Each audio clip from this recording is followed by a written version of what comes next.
हाय, मी Harshada. So जर तुम्ही माझ्या इंस्टाग्रामच्या रीलवरनं इथे आला असाल तर तुम्हाला कळेल की माझ्यासोबत काय स्कॅम झालेलं आहे. फर्स्ट गोष्ट की आम्हाला गाडी पार्किंगला लावायची होती. मंदिराच्या जवळपास जर पार्किंगला गाडी लावायची असेल तर 300 rupees. Can you believe? 300 rupees फक्त गाडी पार्क करण्याचे. रिझन मला माहीत नाही का होतं. सेकंड, एंट्री केल्यानंतर ना मंदिराच्या इथे जर चप्पल ठेवायचं असेल चप्पल स्टँडला, काही ठिकाणी 10 रुपीज पर जोडी चपलीचे, काही ठिकाणी 20 रुपीज, काही ठिकाणी 50 रुपीजसुद्धा होती. गर्दी खूप होती. सॅटर्डे संडे होता, पैसे कमवायचे होते, पण इतके अफाट ज्याच्यामध्ये फक्त तुम्ही अर्धा पाऊण तास तुम्ही चप्पल ठेवणार होते त्याच्यासाठी इतके. थर्ड गोष्ट होती की एक लाईन होती जिथे नॉर्मल लाईन होती, जिथे सर्वसामान्य सगळेच लोक जाऊ शकतात. त्या लाईनसाठी 4 to 5 hours आपल्याला थांबावं लागणार होतं. आणि सेकंड होती डोनेशन पासची, तिथं 200 रुपीज पर पर्सन होतं. सो आम्ही थांबू शकणार नव्हतं एवढे आवर्स, म्हणून आम्ही पर पर्सन 200 रुपीज देऊन स्टार्ट केली. ह्या लाईनला ज्यावेळेस आम्ही चालू केलं, सो इथे इतकी अस्वच्छता होती, खूप गलिच्छपणा होता, पाणी पडलेलं होतं, पूर्ण ठिकाणी कुठे तुटलेलं होतं. असं घाण होती की जिथे अस्वच्छता वाटती.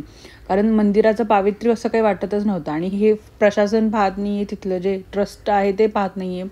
किंवा एक पॉईंट लावून असं झालं आमच्यासोबत की आम्ही लोक जे 4 to 5 hours थांबलेली जी लाईन होती आणि जी एक नॉर्मल पैसे देऊन जाणारी जी डोनेशनवाली लाईन होती ती एका ठिकाणी एकत्रित होती.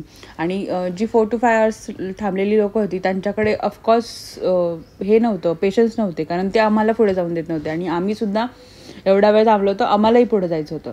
त्यामुळे इतकं क्लॅशेस निर्माण झाले. आणि तिथे कोणीही नव्हतं हे सगळं पाहण्यासाठी. फक्त ज्यावेळेस दर्शन करण्याच्या समोरच्या वेळेस आम्ही तिथं आलो त्यावेळेस लोक हकलायला होती की चला चला पटकन चला. अगदी 2 सेकंडसुद्धा त्यांनी आम्हाला दर्शन घेऊन नाही दिलं.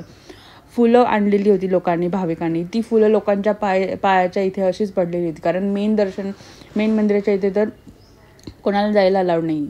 सो असं काही होतं. आणि जिथे मला खूप वाईट वाटत होतं की हे इतकं मोठं ज्योतिर्लिंग आहे, आपल्या महाराष्ट्रातलं खूप मोठं देवत आहे. फक्त महाराष्ट्रातले नाही तर बाहेरच्या राज्यातले सुद्धा लोक इथे येत होते. आणि हे सर्व पाहून इतकं खराब वाटत होतं. सो प्लीज ह्या गोष्टी पहा. इथे खूप गोष्टींची स्कॅम चालू आहेत. आणि ऑफकोर्स इथे तुमची पॉकेट मार वगैरे ह्याही गोष्टी चालू असतात बरं का. तेही गोष्टींकडे लक्ष द्या. आणि भाविकांना फक्त एका लिमिटेड जागांमध्ये अलाउड आहे, बाकीच्या जागांमध्ये अलाउड नाही आहे. तिथे फक्त तिथले गावकरीच जाऊ शकतात अशी ही गोष्ट आहे. फर्स्ट हाफ जो आहे जिथून आपण एक्झिट करतो तिथे फक्त आपण जाऊ शकतो आणि अदरवाईज तिथले गावकरी जाणार. आणि तिथले जे लोक आहेत ते जे पोलीस लोक म्हणा, जे कोण आहे ते इतकी रूड बोलणार तुमच्यासोबत की सांगायला नको. सो हे कुठेतरी प्रशासनापर्यंत पोहोचायला हवं हीच माझी इच्छा आहे, आणि तुमच्या सर्वांपर्यंत सुद्धा. थँक्यू.